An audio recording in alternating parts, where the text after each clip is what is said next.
Welcome to Gemara for Children. Today we're going to be reviewing outside the Gemara that we've learned since video number 9. Before we begin, I'd like to highly encourage everyone to first practice over all of the words we've learned until now. You can practice the 35 words either by using your flashcards that you've written down or by going on our website and printing out our word list, or by using the link in the description to go to Quizlet.com and practice our online flashcards. I'd also highly encourage everyone to practice reading over the Gemara inside.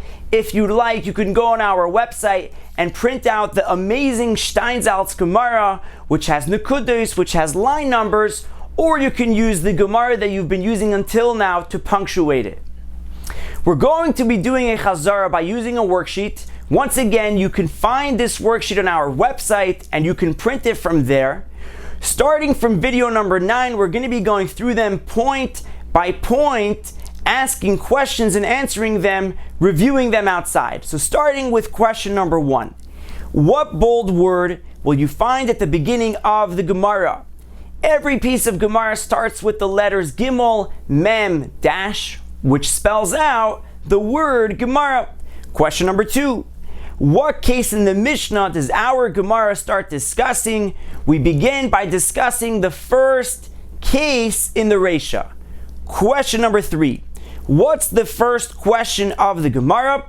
How much produce in how much space is considered scattered? Question number 4. What's Rabbi Yitzchak's answer? Rabbi Yitzchak says if you have one kav of produce in 4 by 4 amos, that's considered scattered.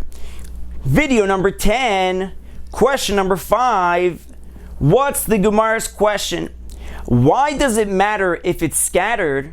All that should matter is it lost? Question number 6. If a person finds 2 kav of fallen produce in an area that's 4 amos, should he be allowed to keep it, and why? So the answer is yes, because the owner lost it. Question number 7. If a person finds a half a kav of produce in an area that's 4 amos, should he be allowed to keep it, and why? No, even though it's scattered, because the owner will come back to retrieve it, he's not allowed to take it. Question number 8. How does Rav Ukva Bar Chama explain the first case of the Reisha? If someone finds 1 kav of grain in an area that's 4 by 4 amos in a threshing floor, he can take it because the owner made it ownerless. Question number 9. If an owner left a kav of grain in an area that's 4 amos in their threshing floor, will he come back to retrieve it, and why? So the answer is no, he will not, because it requires too much effort. Question number 10. If an owner left a kav of grain in an area that's 3 amos in their threshing floor, will he come back to retrieve it, and why? So the answer is yes, the owner will come back to retrieve it because it doesn't require that much effort. Video 11, question number 11. What are the Chachamim that lived in the times of the Mishnah is called? They are called Tana or Tanaim, singular or plural. Question number 12. What are the Chachamim that lived in the times of the Gemara called? Amoira, singular, or Amoiraim in plural. Question number 13. What title is given to a Tana or Amoira that lived in Eretz Yisrael? Their title is Reish, Beis, Yud, Rabbi. 14. What title is given to a Tana or Amoira that lived in Bavel? Reish, Beis, spelling the word Rav without a Yud. Video number 13. Question 15. Do we assume that a person will put in the effort to return and collect a kav of grain that's scattered in a threshing floor 4 by 4 amos, and why? So the answer is no, we do not assume that a person will come and collect it because it's too much effort. Question number 16. If your teacher offers you a piece of chocolate as a reward for getting an 85 on your upcoming test, Would you put in the effort to get that grade, and why? So the answer is no, you would not, because it's too much effort. Question number 17. What's the first question of Rabbi Yirmiyah? So the answer is, will the owner return for a half a kav of grain that's scattered in 2 amos of the threshing floor? Question number 18. What example is that compared to with a teacher giving a test? Will a student put in the effort to get a 65 for a chocolate chip? Would he put in that effort for such a small reward? Question number 19. What's the second question of Rabbi Yirmiyah? Will the owner return for 2 kav of grain scattered in 8 amos of a threshing floor? Question number 20. What example is that compared to with a teacher giving a test?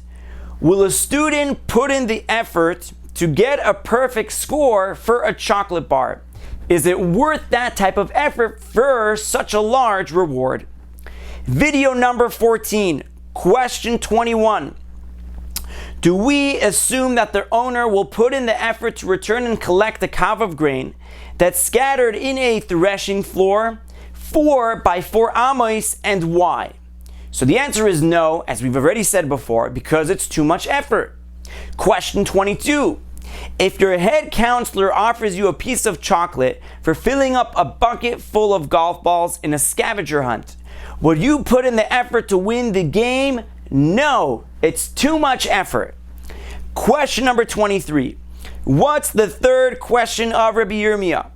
Will the owner return for a kav of sesame seeds scattered in 4 amos? Sesame seeds are a lot more expensive. Question number 24. What example is that compared to with a scavenger hunt? Will a camper put in the effort to collect a bucket full of beans for a bar of chocolate? Is such a large amount of effort worth it for that size of a reward? Question 25. What's the fourth question of Rabbi Yirmiyah? Will the owner return for a kav of dates or pomegranates scattered in 4 amos? They're larger, it requires less effort, but the reward is also less. Question number 26. What example is that compared to with a scavenger hunt? Will a camper put in the effort to collect a bucket full of baseballs for a chocolate chip? Final video 15, question 27. What's the Gemara's answer to Rabbi Yirmiyah's 4 questions? Teiku, they remain unresolved. Question number 28. What does Teiku stand for? So the Shalach HaKadosh taught us that the Taf stands for Tishbi, which is a title for Eliyahu Hanavi. The Yud stands for Yitaretz, which means he will answer. The Kuf stands for Kushiyos, which means questions. And the Vav stands for Ve'ibayos, which means and asks. Eliyahu Hanavi will answer all of our questions and asks, and may we merit for that happen today. Amen.